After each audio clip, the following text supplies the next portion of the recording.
Tonight on CBC Vancouver News. Listening to people's stories in line, I mean, people have been without medical doctors for 8 and 10 years. How a small town in BC is fighting to recruit family doctors amid a shortage province-wide. We were wondering if we got falsely identified as a gang enemy of some kind. Their car pierced by an arrow with everyone inside. Now the plea from one Chilliwack family for the shooter to come forward. And going deeper on banning single-use plastics, what's changing across the country and why some things will take longer to implement. This is CBC Vancouver News.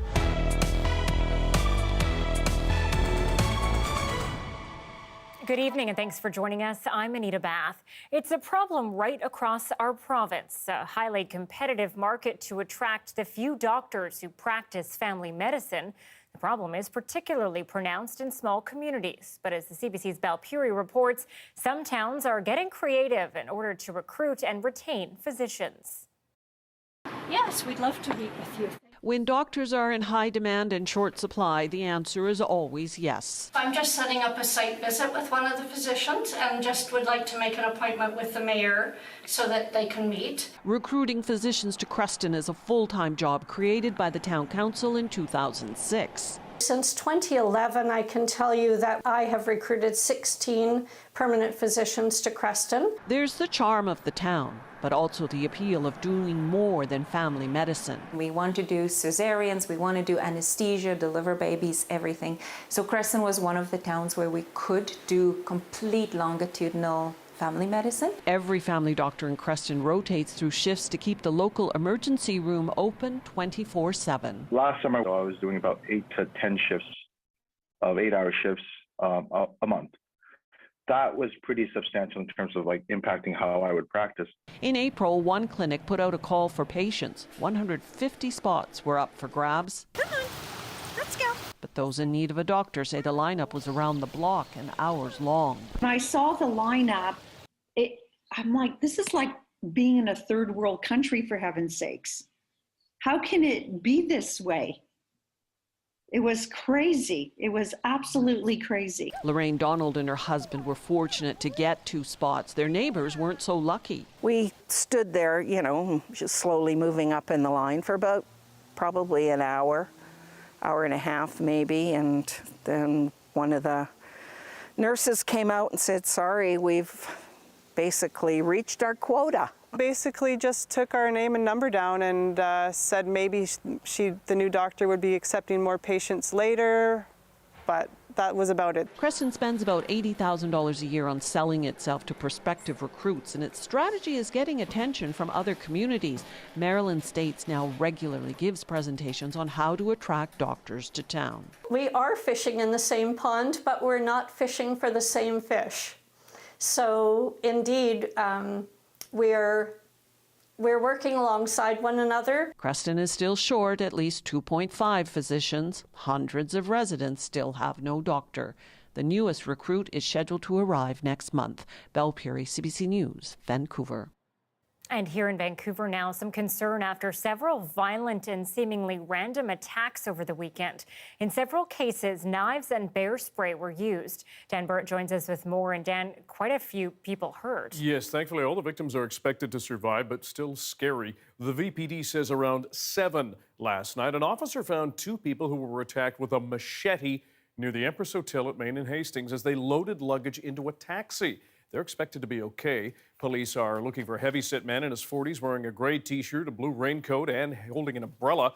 Early on Saturday morning, the force says a group of teens stabbed and bear-sprayed a 27-year-old man near Drake and Seymour. Police are trying to find his attackers. Then late Sunday night, police say a group of strangers confronted a 23-year-old man leaving a concert at Rogers Arena, and someone stabbed him. He's expected to survive, and police are looking for suspects as well. The force also looking into a random slapping after a woman got off a bus downtown and someone pointing an airsoft pistol at a stranger. The force says as COVID restrictions ease and the weather warms up, it does expect a lot more people to hit the beaches, parks, and streets, and it expects officers will be busy. Anita. Dan Burrett, thank you. Burnaby students are unveiling the design for the city's first Truth and Reconciliation crosswalk.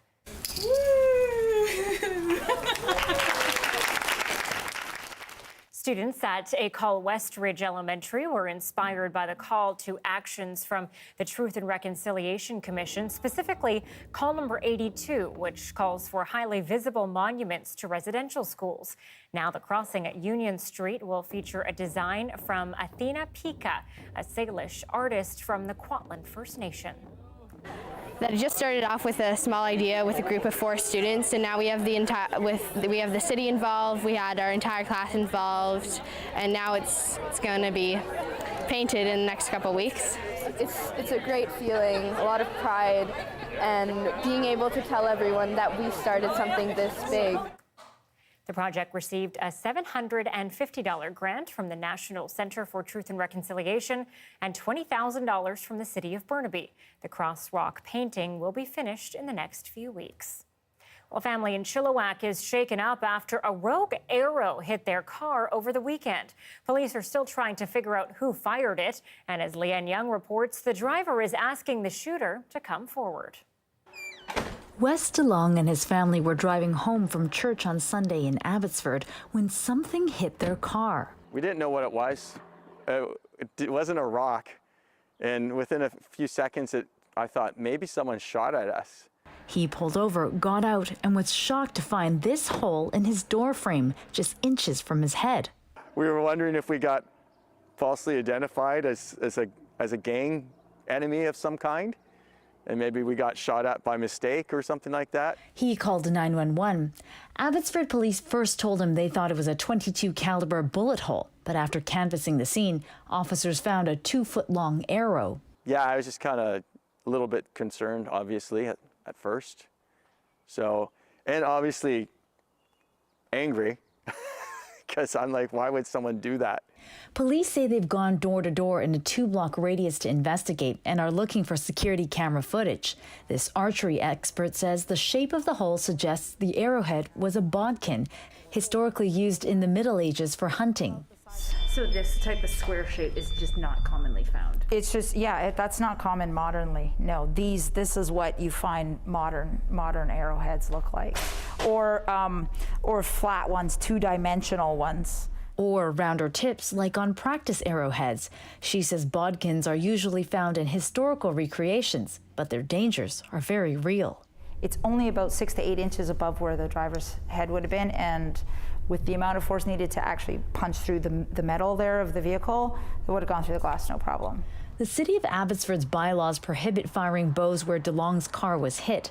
He's grateful to be safe, but is asking whoever shot the arrow to come forward. You know, whether it was an accident or a purpose, I'd love to meet you, fess up, and you know, I'm a big believer in forgiveness, but also in just restorative justice and making it right. Paying for the damages, he says, would be a bonus. Leanne Young, CBC News, Vancouver. As of today, proof of COVID vaccination is no longer required to board a plane or train in Canada. It also applies to flights or trains leaving the country. Masks on are still mandatory, except for drinking and eating. But for those entering Canada, vaccination and testing are still required. The BC SPCA is encouraging people to adopt cats from its shelters. Starting today, it's offering a 50% discount on adoption fees for cats.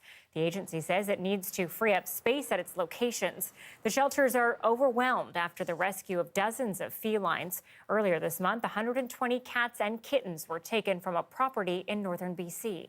The more pets we can move through the system, the more animals that we can help. And so we have a number of great adult cats in care that are, spayed and neutered, have had their vaccines, their microchip, their flea medication, all of these things, and they're ready for a new home. Despite a boom during the beginning of the pandemic, adoption rates have slowed. The discount runs until June 30th. The countdown to ban on many single-use plastics across Canada begins today. Now, by later this year, it will be illegal for those items to be imported into the country. Now, depending on where you live in this province, you may already have adjusted to life without plastic, straws, and bags. But as Michelle Gassoub reports, industry experts say it's an adjustment with wide-reaching implications. At Provence Marina-side restaurant in Vancouver, single-use plastics have been banned since January, replaced by paper options. We do have to charge for bags, paper bags, to go or for coffee cups.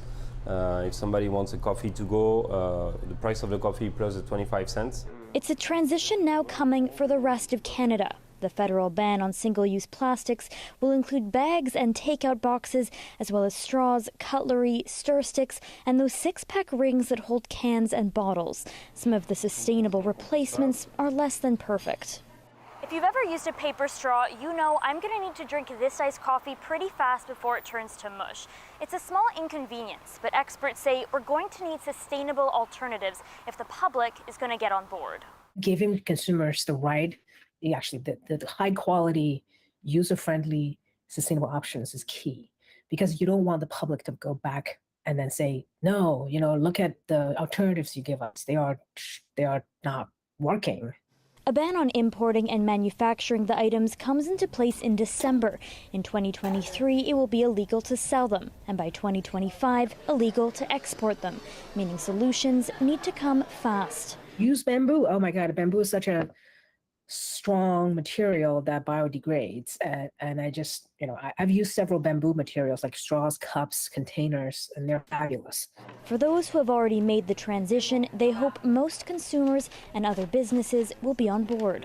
Well, people are pretty understandable. They're understanding pretty well the fact that we have to charge for this, because this is for the planets.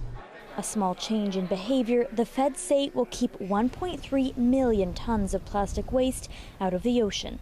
Michelle Kassoub, CBC News, Vancouver. And speaking of, the BC government is investing more than $500 million to help the province prepare for further climate change. It says the money will be spent to help support food security, and it also includes a plan to ensure communities are better protected from extreme flooding and heat. Today's funding announcement also expands the role of the BC Wildfire Service. We are taking coordinated action across all ministries to be better prepared this year, next year, and on into the future, because we know that we're going to continue to experience the impacts of global climate change. The plan includes funds for wildfire protection for First Nations, with activities like carrying out prescribed burning. One of Vancouver's favorite summer swimming spots is set to reopen next month. Kitsilano Pool has been closed since January after a king tide and major storms caused significant damage. The park board says it needs a week of good weather for sealant to cure properly as crews repair cracks in the concrete. After that, it will take 2 weeks to fill her up. And if all goes to plan, the pool should reopen July 30th, just in time for the BC Day long weekend. Kit's Pool holds the title for the longest saltwater pool in North America. Hockey Canada executives faced off with Ottawa politicians today over allegations that the organization used public money to silence a sexual assault victim. What they had to say about some of their players' conduct after the break.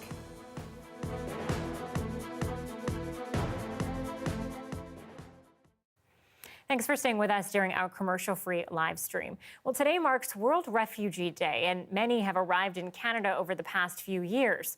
Over in Ontario, the Women's College Hospital has been providing specialized health care for refugees for 10 years. Hi, welcome to the Crossroads Clinic. Come this way.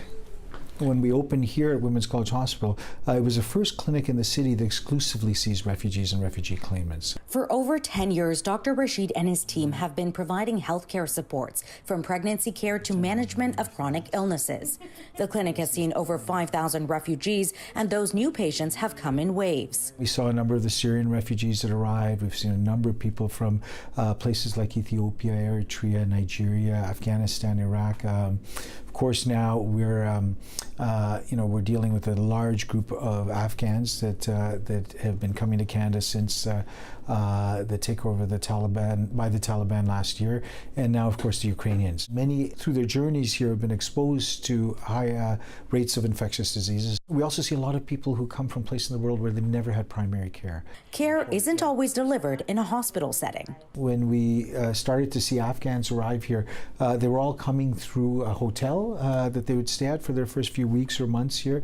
And so we were able, with some of our colleagues in the community and some other healthcare organizations, put a clinic into the hotel they were living in.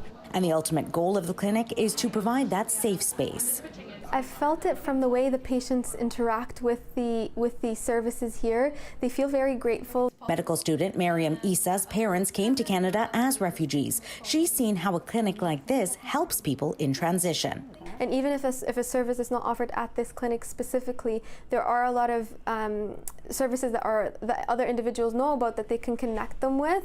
Through his work, Dr. Rashid says it's important to understand how valuable refugees are to Canada, and we need to do more to support them. Refugees have made such significant contributions to Canadian society. And that's an important thing to remember, is that it's not just an act of generosity. There's a lot in it for Canada in terms of getting people who are deeply committed to the country. Kirtan Asasi Theron, CBC News, Toronto.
CBC has discovered a retirement home in Ottawa where several Catholic clergymen convicted of sex crimes are cared for and protected. The Oblate Order says it provides monitoring and care for those who have been convicted. But as Julie Ireton reports, critics say there's no such support for survivors. The Springhurst residence is nestled in this family neighborhood, just footsteps from a park and Ottawa's Rideau River. For decades, several men who abused children in residential schools in various parishes across the country have taken refuge at this residence, owned by the Oblates of Mary Immaculate. Some have stayed while awaiting trial or after serving time in prison. Bob Gordon lives in the neighborhood. Nobody in the community knows about it, but nobody's actually shocked that they're actually there. Springhurst was the home where Leona Huggins' abuser came to live after his conviction. John McCann repeatedly sexually abused her for years at a parish in British Columbia, and she wasn't his only victim. Huggins was the first to report McCann's abuse in the 1990s. Then she blew the whistle again years after his conviction. She found out he was still working as a parish priest in Ottawa and living here at Springhurst. It's hard to see these men being so well taken care of when the survivors have not been. They've ignored the survivors. They've often, for someone like me, I was ostracized. I wasn't only ignored, I was ostracized for something that I should have been ultimately thanked for. The head of the Oblates says the order now has a written policy dictating how to monitor sex offenders. The reason that we continue to house and that we continue to care for them is to allow us to continue to monitor. Recidivism is a real concern with people who have offended against minors, and this is a way to mitigate the possibility of reoffending. But a former priest thinks those convicted should be kicked out. They shouldn't be allowed to remain in the religious orders or in a diocese. There are currently 19 Oblate members living at Springhurst. 2 of the elderly priests were convicted of sexual crimes. The Oblates have a policy to care for them for life, and in total, CBC has confirmed at least 9 convicted sex offenders who have taken refuge here. What are the victims getting? A compensatory remuneration is nothing compared to the ruined lives that they have gone through when they're being fully catered to in a facility. Julie Ireton, CBC News, Ottawa.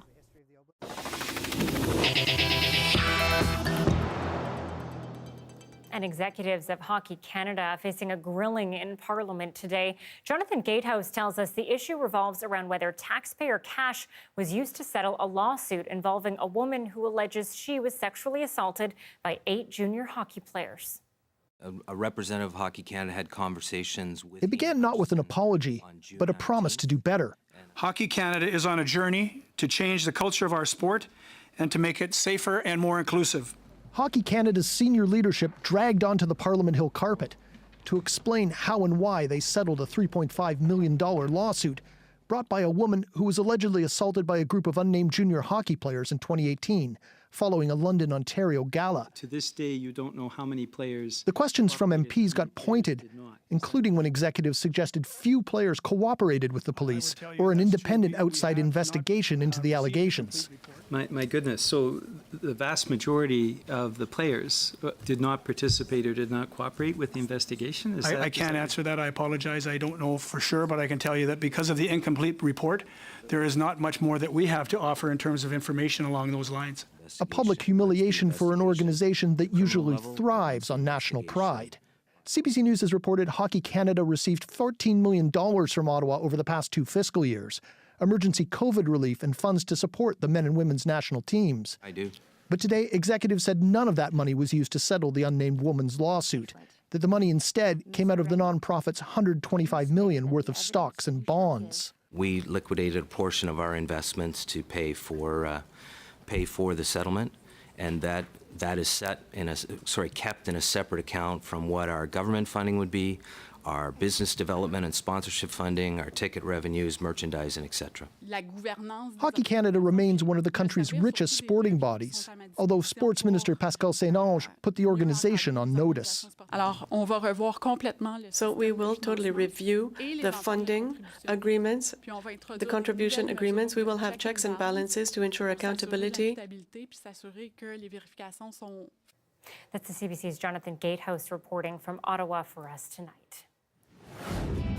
A popular Punjabi singer packed the house at Rogers Arena last night. We'll tell you how he broke a record in the process next.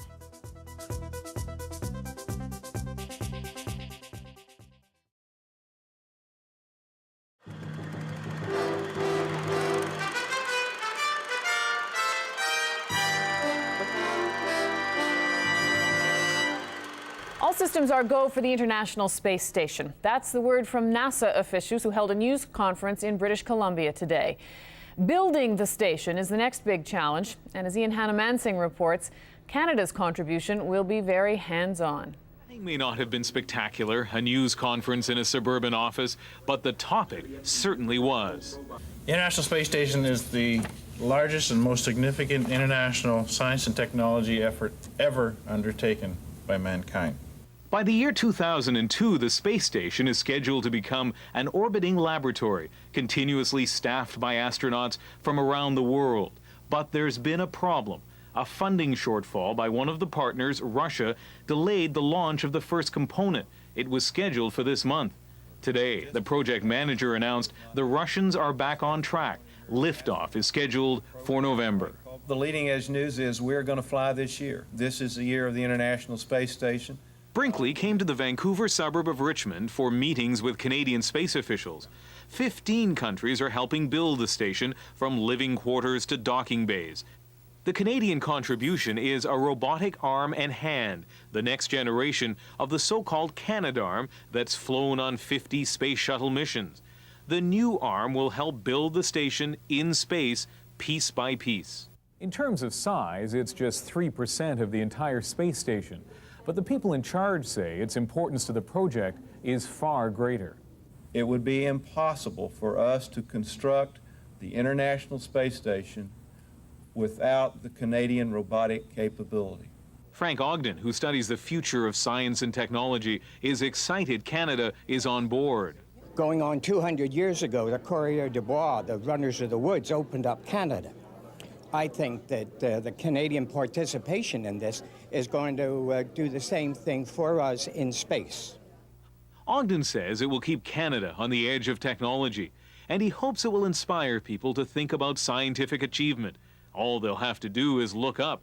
The station, about the size of a football field, will be easy to see at night with the naked eye. Ian Hannamansing, CBC News, Richmond, British Columbia.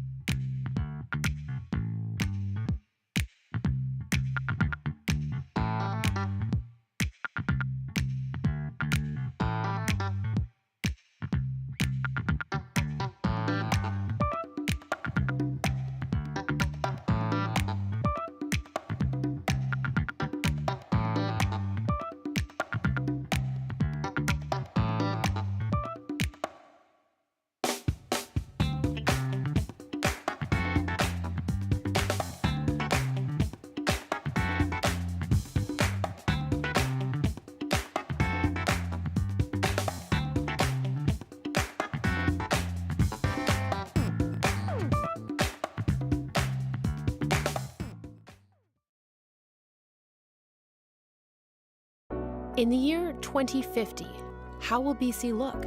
From agriculture to cities, how will climate change change life? Don't miss 2050 Degrees of Change, a CBC Vancouver original podcast, now available.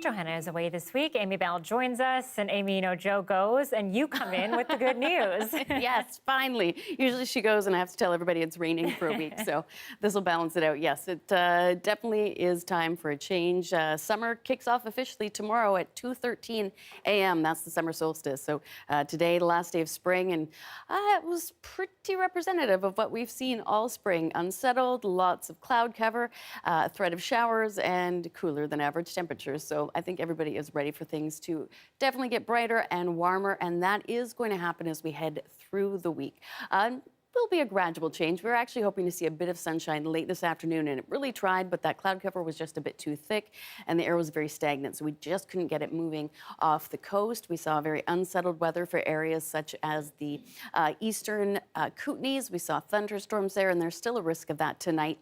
We will start to see things settling down, though, tomorrow afternoon, and we'll get a bit of midweek shower activity, and then that is when the summer weather really starts to ramp up. For tomorrow, though, you can see quite unsettled for Comox. Victoria looking great, though, with a mix of sun and cloud and a high of 19. You'll be dealing with showers on and off throughout the day into Vito. More drizzle, though, than anything. 16 in Whistler with some morning showers, and staying dry in the Fraser Valley. A bit heavier on the cloud, but certainly some later afternoon sun. Very unsettled for Dease Lake, and you're much cooler than you've been with just a high of 15. Prince George, Williams Lake, we're looking at unsettled weather. And as I mentioned, Cranbrook, you're going to continue to see things a bit unsettled with the risk of thunderstorms. But take a look at that. We're going to see a ridge of high pressure finally setting up sort of for a few days. So that's going to bring sunshine and those temperatures going up. So by the weekend, we're looking at temperatures in the mid to high 20s. That'll be inland, of course, but certainly low to mid 20s if you're getting closer to the water. So just a few unsettled days. And then Thursday onward, we're looking at sunshine. That sounds really great, and I think it's very needed. I think so. Thanks, Amy. You're welcome. Well, Punjabi music fans in BC capped off an historic event last night as Indian singer-actor Diljit Dosanjh performed at Rogers Arena, and it drew in a sold-out crowd. Have a look.